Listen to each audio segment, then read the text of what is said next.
नमस्कार दोस्तों, आप सभी का स्वागत है। दोस्तों, एक बार यमराज और चित्रगुप्त यमलोक में बैठकर बात कर रहे होते हैं।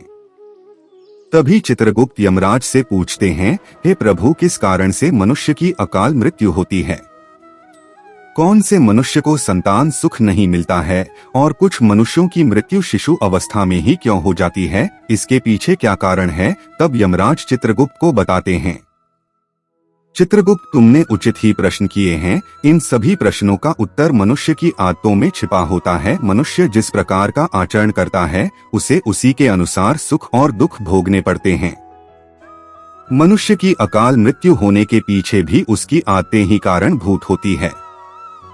तुम्हारे प्रश्नों का उत्तर बताने से पहले मैं तुम्हें एक अत्यंत महत्वपूर्ण कथा सुनाता हूँ। इस कथा में तुम्हें तुम्हारे सभी प्रश्नों के उत्तर मिल जाएंगे, इसीलिए तुम इस कथा को ध्यान से जरूर सुनना। तो दोस्तों, यमराज ने चित्रगुप्त को जो कथा सुनाई है, हम आप सभी को सुनाने जा रहे हैं। इस कथा में मनुष्य के आचार विचार, अच्छी और बुरी आदतें तथा जन्म मृत्यु के विषय में बहुत ही महत्वपूर्ण ज्ञान दिया गया है। इस ज्ञान को कभी आधा अधूरा नहीं सुनना चाहिए। तो चलिए बिना देरी किए शुरू करते हैं। यमराज कहते हैं कि चित्रगुप्त, किसी समय की बात है, मध्य देश में एक अत्यंत सुंदर नगरी थी। उस नगरी में एक धनवान सेठ रहा करता था, जिसका नाम था आत्माराम। आत्माराम बहुत ही मेहनती था। उसने अपनी मेहनत से सारा धन इकट्ठा किया था। उसका बहुत बड़ा व्यापार था और साथ ही उसके पास बहुत सारा खेत था। पूरे नगर में आत्माराम जितना धनी इंसान कोई नहीं था। सौभाग्य से आत्माराम के 3 पुत्र थे और 2 पुत्रियां उठी। आत्माराम के सभी पुत्र पुत्रियों का विवाह हो चुका था। आत्माराम के 3 बेटे उसी के साथ रहते थे और उसके कामकाज में उसकी सहायता करते थे। आत्माराम का बड़ा बेटा किशन बहुत ही समझदार और बुद्धिमान था। वह अपने पिता के सारे काम संभालता था। छोटा बेटा गणेश भी खेत देखता था और खेत के सारे काम करता था और तीसरा सबसे छोटा बेटा पढ़ाई करता था। आत्माराम के दोनों बेटों का विवाह हो चुका था और कुछ समय बाद पढ़ाई खत्म होने पर उसने उसके छोटे बेटे का भी विवाह करा दिया और उसे भी अपने व्यापार में काम पर लगा दिया। भगवान की कृपा से सब कुछ ठीक चल रहा था। कई वर्ष बीत गए। आत्माराम के बेटों ने उसके व्यापार को और बढ़ा दिया और जब आत्माराम की मृत्यु का समय निकट आया तो उसने संपत्ति का बंटवारा करने का सोचा और अपने तीनों बेटों को बराबर हिस्सा करके उसने अपनी सारी संपत्ति तीनों बेटों के नाम कर दी और बड़ी ही प्रसन्नता से उसने मृत्यु को गले लगा लिया। आत्माराम की मृत्यु के बाद उसके तीनों बेटे अपने अपने हिस्से में मिली संपत्ति को संभालने लगे। ऐसे ही समय बीतता गया। आत्माराम के बेटे अपने अपने घर पर हर साल अपने पिता का श्राद्ध करते थे और नदी में जाकर तपन भी करते थे, जिससे आत्माराम की आत्मा को शांति मिले। आत्माराम के बड़े बेटे को 3 अत्यंत सुंदर पुत्र की प्राप्ति हुई। फिर छोटे बेटे को 2 पुत्र और 1 पुत्री हुई, लेकिन सबसे छोटे बेटे को कोई संतान नहीं हुई।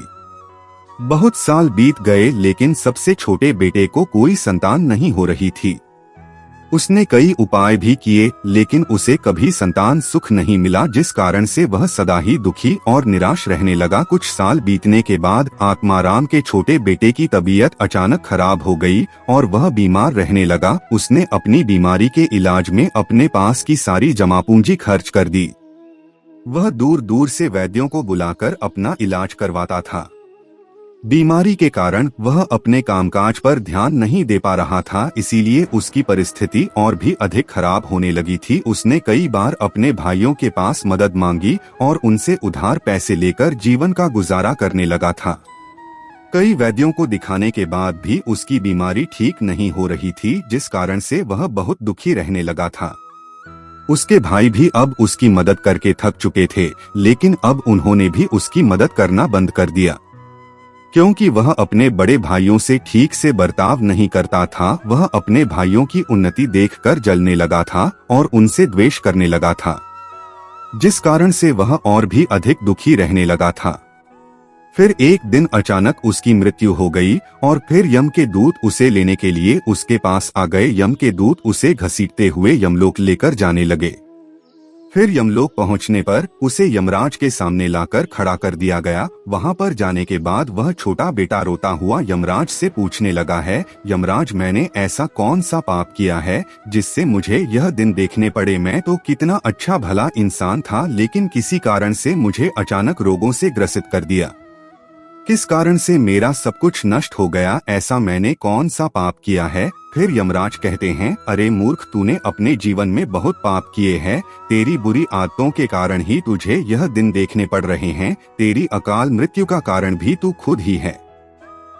अब मैं तुम्हें बताता हूँ कि तूने शास्त्रों के कौन से नियमों का उल्लंघन किया है जिस कारण से तेरी दुर्दशा हुई है। जो भी मनुष्य शास्त्रों के नियमों का उल्लंघन करता है उसकी भी दशा तेरे जैसी ही होती है। यमराज उस छोटे बेटे से कहते हैं, मनुष्य को हमेशा अपने 5 अंगों को साफ करके ही भोजन करना चाहिए। दोनों पैरों को तथा दोनों हाथों को और अपने मुख को जल से अच्छी तरह से स्वच्छ करके ही भोजन करना उचित होता है। इससे मनुष्य के शरीर से रोग दूर रहते हैं और व्यक्ति दीर्घायु बन जाता है। किंतु तूने तो बिना स्नान किए ही भोजन किया है। यमराज कहते हैं, भोजन शुरू करने से पूर्व उस भोजन के लिए भगवान को धन्यवाद देना चाहिए। संसार के समस्त प्राणियों को भोजन प्रदान करने की प्रार्थना करनी चाहिए। इस प्रकार से अन्न देवता को प्रणाम करके भोजन करने से मनुष्य को कोई पाप नहीं लगता है। लेकिन तो उन्हें ऐसा कोई भी कार्य नहीं किया। तूने कभी ईश्वर का धन्यवाद नहीं किया। तूने कभी प्राणियों को भोजन नहीं दिया, कभी द्वार पर आए भिक्षुक को अन्न नहीं दिया। इसी कारण तेरी यह दुर्गति हुई है। यमराज कहते हैं, जमीन पर बैठकर भोजन करना ही श्रेष्ठ होता है।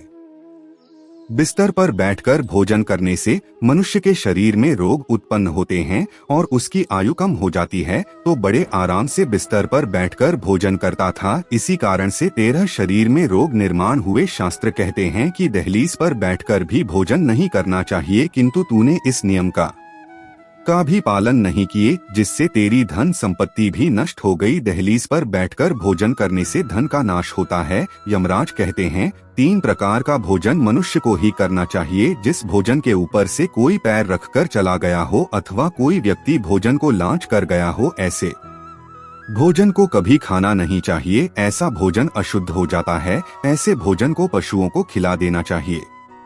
दूसरों के द्वारा लांघा गया भोजन खाने से मनुष्य की आयु कम हो जाती है और उसके शरीर में भिन्न भिन्न प्रकार के रोग उत्पन्न होते हैं। यदि भोजन में बाल निकल आता है तो ऐसा भोजन तैयार हो जाता है। यदि अन्न में बाल निकलता है तो उसे ईश्वर को कभी प्रसाद के रूप में नहीं चढ़ाना चाहिए और न ही स्वयं खाना चाहिए। ऐसा भोजन प्रेतों को प्राप्त हो जाता है। यमराज उसे कहते हैं, दूसरों के लिए परोसा हुआ भोजन भी नहीं खाना चाहिए। जो मनुष्य दूसरों का भोजन छीन के खाता है अथवा किसी को बिना दिए ही स्वयं उस अन्न का उपभोग करता है, उससे देवी अन्नपूर्णा रुष्ट हो जाती है। भोजन सभी में बांटकर खाना चाहिए। दूसरों के हिस्से का भोजन करने से मनुष्य के पुण्य कर्म नष्ट हो जाते हैं, लेकिन तूने इनमें से किसी भी नियम का पालन नहीं किया। इसी कारण से तेरी आयु कम हो गई। शास्त्रों के अनुसार दिन के समय में मनुष्य को उत्तर की ओर मुख करके मल मूत्र का त्याग करना चाहिए। यदि रात्रि के समय मल मूत्र का त्याग करना हो तो दक्षिण की ओर मुख करके करना चाहिए। मल मूत्र का त्याग करते समय हमेशा अपने सिर को ढक कर रखना चाहिए। किसी भी पेड़ के नीचे हुए के पास, नदी के किनारे के पास, गौशाला के पास, देव मंदिर, अग्नि के पास तथा शमशान भूमि के पास कभी मल मूत्र का त्याग नहीं करना चाहिए। शास्त्रों में कहा गया है, खड़े होकर भी मल मूत्र का त्याग नहीं करना चाहिए। इससे शरीर में रोग और विकार निर्माण होते हैं। इसके साथ ही पूरी तरह से निर्वस्त्र होकर भी मल मूत्र का त्याग नहीं करना चाहिए। चलते चलते कभी पेशाब नहीं करना चाहिए। इससे जीवन में दुर्भाग्य आता है। जूते पहनकर, छाता लगाकर भी मल मूत्र का त्याग करना अनुचित माना जाता है। कभी भी किसी स्त्री, गुरु, देवता, मंदिर और पानी की तरफ मुख करके आकाश में ग्रहों को देखते हुए मल मूत्र का त्याग करना अनुचित होता है। रात्रि में चंद्रमा और अग्नि की तरफ देखते हुए भी मल मूत्र का त्याग नहीं करना चाहिए। इससे जीवन में दुख और संकट आते हैं। मल मूत्र का त्याग करने के बाद उस भाग को स्वच्छ करना चाहिए तथा अपने हाथों को भी जल से शुद्ध करना चाहिए।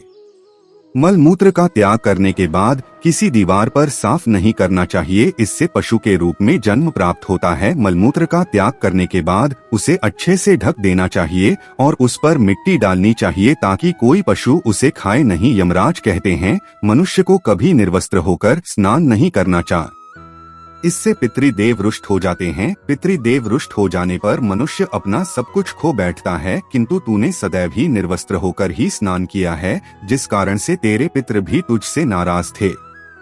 इस प्रकार से यमराज उस छोटे बेटे को बहुत सारा ज्ञान देते हैं और यमदूतों से कहकर उसे नरक ले जाने की आज्ञा देते हैं। तो दोस्तों, इस प्रकार से मनुष्य को कभी शास्त्रों के नियमों का उल्लंघन नहीं करना चाहिए।